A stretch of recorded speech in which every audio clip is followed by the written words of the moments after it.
ओम श्री गणेशाय नमः। हर हर महादेव। जय श्री कृष्णा। राधे राधे सभी को। आप सभी को आषाढ़ मास की संकष्टी चतुर्थी की हार्दिक शुभकामनाएं। आज की इस वीडियो में आप सुनिए चौथ माता की कथा और भगवान विघ्नहर्ता गणेश की कथा। माना जाता है कि चौथ माता का व्रत और कथा के साथ भगवान गणेश की कथा सुनने से व्रत का पूर्ण फल प्राप्त होता है। चलिए आज की कहानी शुरू करते हैं। पौराणिक कथा के अनुसार एक गांव में एक सेठ सेठानी थी। उनके एक बेटा और एक बहू थे। बहू सबको भोजन करा के फिर स्वयं भोजन करती थी। एक पड़ोसन ऐसी भी थी जो रोज पूछती थी कि बहू आज क्या बनाया है, क्या खाया है। तो बहू कहती ठंडो बासी। एक दिन उसके पति ने ऐसा सुनकर विचार किया कि आज तो पकवान बनाए जाएं। फिर देखे कि मेरी पत्नी क्या कहती है। उसने तरह तरह के पकवान बनवाए और घर के सभी लोगों ने एक साथ बैठकर भोजन किया। आज भी पड़ोसन ने पूछा तो बहू ने कहा कि ठंडोबासी सेठ के लड़के ने सोचा हो ना हो कोई बात अवश्य है जिससे कि मेरी पत्नी ऐसा कहती है। उसने पत्नी से पूछा तुम रोज ठंडोबासी खाया ऐसा क्यों कहती हो जबकि हम सब ने एक साथ बैठकर कई तरह के पकवान खाए। उसकी पत्नी बोली हम जो खा रहे हैं वह बाप बूढ़ों की कमाई है। जिस दिन आप कमा कर लाओगे उस दिन मैं समझूंगी कि ताजा भोजन कर रहे हैं। अब एक दिन लड़के ने माँ से कहा मैं एक बड़े शहर में कमाई करने जा रहा हूँ। माँ बोली बेटा अपने पास इतना धन है कि खाया नहीं खत्म होगा। माँ के मना करने पर भी बेटे ने स्वयं कमाने का दृढ़ निश्चय कर लिया और जाते समय पत्नी से कहा मैं जब तक कमाकर बहुत सा धन लेकर ना आऊं तुम चूल्हे की आग मत बुझने देना। एक दिन चूल्हे की आग बुझ गई तो वह मन ही मन घबराने लगी। कहीं मेरे पति पर संकट तो नहीं आ पड़ा। जल्दी से पड़ोस में से आग लाकर चूल्हे में रख दूं। ऐसा विचार करके पत्नी पड़ोस में गई।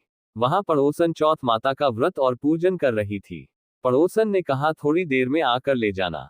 तो बहू ने पड़ोसन से पूछा आप यह व्रत क्यों करती है, इससे क्या मिलता है। पड़ोसन ने कहा चौथ माता के इस व्रत को करने से अन्न और लक्ष्मी मिलती है और अपनी मनोकामनाएं पूर्ण होती है। अब बहू भी चौथ माता का व्रत करने लगी। दीवार पर उसने चौथ माता का चित्र बनाया। उस दिन घी और गुड़ का चूरमा बनाकर रात्रि को चंद्रमा को अर्घ देकर उसने भोजन किया। ऐसा करते करते बहुत दिन हो गए। चौथ माता ने उस बहू के पति को सपना दिया कि साहूकार का बेटा तू जागे कि सोवे। तेरी पत्नी तुझे बहुत याद कर रही है। घर जाकर उसकी चिंता मिटा दे। तू दुकान खोलकर कंकु केसर का पगलिया बनाकर बैठ जाना। आज तेरा हिसाब किताब हो जाएगा। अब तो चौथ माता ने जैसा कहा था वैसा ही हुआ। उसने घर जाने की तैयारी की और गाड़ी भर के धन दौलत लेकर चल दिया। रास्ते में एक बड़ा सा काला नाग फन फैलाए बैठा था और कहने लगा आज तो मैं तुझे रिसूंगा छोड़ूंगा नहीं।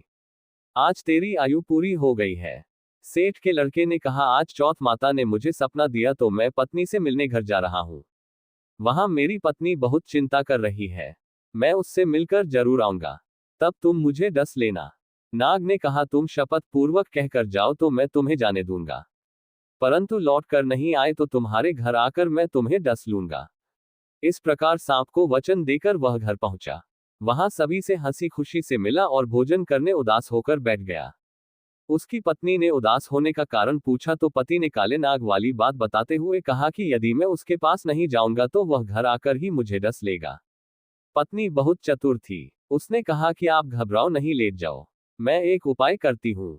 पत्नी ने कमरे की 7 पेड़ी धोई।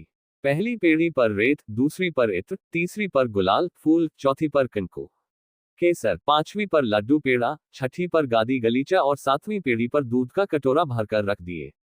इस प्रकार वह 7 ही पेड़ी सजाकर बैठ गई। आधी रात होते ही नाग आकर पेड़ी चढ़ने लगा।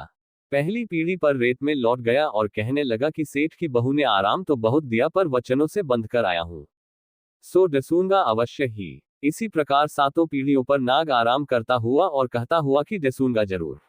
कमरे में जाने ही वाला था कि चौथ माता ने विचार किया कि मैं इसे नहीं बचाऊंगी तो संसार में धर्म कर्म और व्रत पूजन को कौन मानेगा। अब तो गणेश जी, चंद्रमा जी और चौथ माता ने उसे बचाने का विचार किया। चंद्रमा जी ने उजाला किया, चौथ माता ढाल बनी और गणेश जी ने तलवार लेकर नाग को मार दिया और ढाल से ढक दिया। अब बहू भी थकी हारी सो गई। दिन निकला तो लोग बेटे से मिलने आए परंतु बेटा बहू तो उठे ही नहीं थे। बहुत देर हो गई तो माँ उन्हें उठाने गई। माँ ने 7 पीढ़ियों पर जो कुछ देखा तो वह बहुत ही घबराए और बेटा बहू को आवाज लगाई।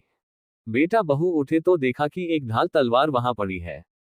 अब ढाल उठाए तो वही काला नाग मरा हुआ पड़ा है। बेटा बहू ने सोचा कि आज तो धर्म कर्म ही आड़े आए हैं। जो भगवान गणेश जी और चौथ माता ने अपनी रक्षा की। हे चौथ माता, आपने जैसी सेठ के बेटे बहू की रक्षा की वैसी ही सबकी रक्षा करना। बोलो चौथ माता की जय।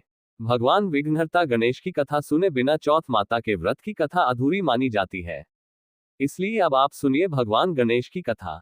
एक समय की बात है, विष्णु भगवान का विवाह लक्ष्मी जी के साथ निश्चित हो गया। विवाह की तैयारियां होने लगी। सभी देवताओं को निमंत्रण भेजे गए, परंतु गणेश जी को निमंत्रण नहीं दिया। कारण जो भी रहा हो, अब भगवान विष्णु की बारात जाने का समय आ गया। सभी देवता अपनी पत्नियों के साथ विवाह समारोह में आए। उन सब ने देखा कि गणेश जी कहीं दिखाई नहीं दे रहे हैं। तब वे आपस में चर्चा करने लगे कि क्या गणेश जी को नहीं न्योता है या स्वयं गणेश जी ही नहीं आए हैं। सभी को इस बात पर आश्चर्य होने लगा। तभी सब ने विचार किया कि विष्णु भगवान से ही इसका कारण पूछा जाए।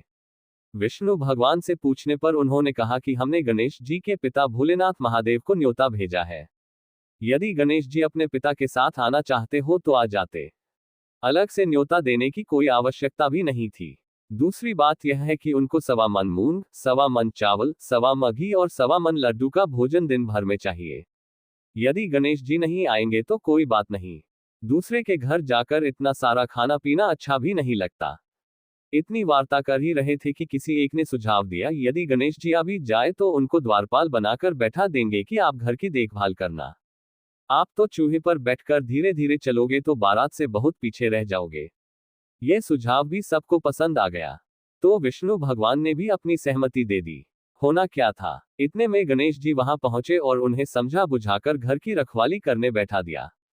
बारात चल दी। तब नारद जी ने देखा कि गणेश जी तो दरवाजे पर ही बैठे हुए हैं, तो वे गणेश जी के पास गए और रुकने का कारण पूछा। गणेश जी कहने लगे कि विष्णु भगवान ने मेरा बहुत अपमान किया है। नारद जी ने कहा कि आप अपनी मूषक सेना को आगे भेज दें तो वह रास्ता खोद देगी, जिससे उनके वाहन धरती में धंस जाएंगे। तब आपको सम्मान पूर्वक बुलाना ही पड़ेगा। अब तो गणेश जी ने अपनी मूषक सेना जल्दी से आगे भेज दी और सेना ने जमीन पोली कर दी। जब बारात वहां से निकली तो रथों के पहिए धरती में धंस गए। लाख कोशिश करे परंतु पहिए नहीं निकले। सभी ने अपने अपने उपाय किए परंतु पहिए तो नहीं निकले, बल्कि जगह जगह से टूट गए।